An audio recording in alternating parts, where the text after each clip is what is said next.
Hey guys, welcome to another commentary done by Diggity. Bottom right corner, we got Semih starting as the red Protoss. Bottom left hand corner, we have StRyKeR starting as the blue Zerg. This is going to be on a larger macro map, Radion. And that does not bode well for Semih. Game one, it looked like Semih... I'm curious why he was not wanting to pull the trigger.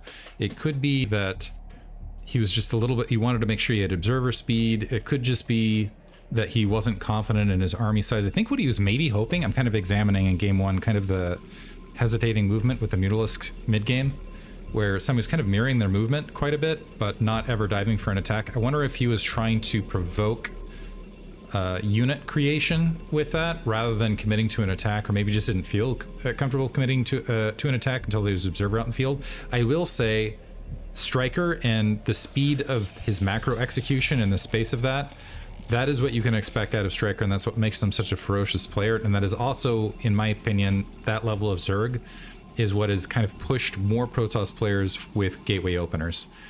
We'll see if StRyKeR opens up. He's definitely got an Overlord building here to start. StRyKeR, unlike a lot of the other players, I was going to say, goes for 11 hatches more often than not. Looks like instead, this time he's going to go for an Overpool to mix the build order up. We do have a gateway first, and I think this is in a mind game response to what Semih was tossing out. So Semih initially dropped the nevermind going double gateway. This might not work out for him though, because StRyKER's got that Overlord that is at close proximity. 10-10 gate, by the way.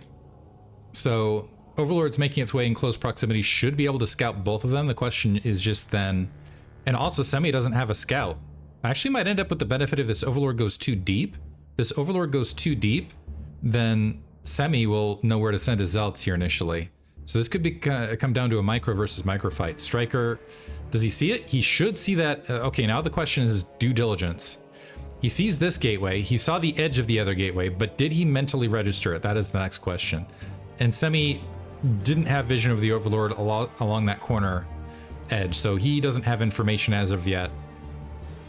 Second Overlord making its way mid-map. Now I think StRyKER's mostly just concerned about having coverage to spot where the initial Zealots are going to make their incursions out into the map. A slew of Zerglings already being built. And this is honestly disaster town for Semih. Not only is his economy slowed down, but he's going to have to worry about protecting his own base with the amount of Zerglings that StRyKER is fielding. And StRyKER could go quick gas. It looks like he's actually going to opt for a third hatchery. I'm actually surprised he's going for a third hatchery with two gateways out on the field, actually. Maybe he didn't see that second gateway. So the 6 Zerglings drawing back against the 2 Zealots that are making the way forward. Third Zealot trailing now. And this is going to be an 8-on-2 situation, but that third Zealot's not that far behind, and Probe's pulling as well. Semih going for it. I think he recognized the Overlord sees them coming, so the boys have been pulled. Hatchery's been canceled to 9 o'clock. Now we need to get sunken colonies down to provide additional defense, and if we can just get that second hatchery with some sunken colonies, that will be all she wrote. Potentially. 3 Zealots barreling their way forward. Drones looking to provide some support. Are we going to get that in place? So there's the sunken. The Zerglings are fanning away, however, and the Zealots mixing it up. The drone's not trying to drone across, but unfortunately droning their own Zerglings a bit there. And the Probe's getting immense amounts of damage. Holy cow. Semih did a great job in that fight. Unbelievable. Maintains all the Zealots. And he's going to lower that sunken colony to where it's just a hit point left. The rest of the drones now drilling in emergency mode onto the low ground. A lot of them losing their lives. Sunken colony dies as soon as it spawns. And the drone just getting wiped out. We got, what, 4 Zerglings remain? A few more Zerglings. It looks like 2 of them are trying to get out onto the map because they recognize it is going to be an emergency defense situation. We've only got 3 drones mining, and Semih's regathered his probes to go for the attack once again. Did the Zerglings draw back? No, the Zerglings have drawn back. Looks like they're trying to get some surface area to attack both directions, but that's leaving them away from the bulk of this fight. The probes now drilling on top of the drones and the Zerglings, while the Zealots are getting massive damage done. The Zerglings getting cleaned up summarily. All 3 drones survive, but they're very low in health.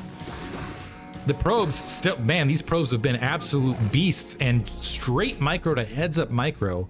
Semih able to pull it off. So 2 kills on that probe, 1 kill on one below, 3 kills on this one, 1 on these probes did some work. Holy cow.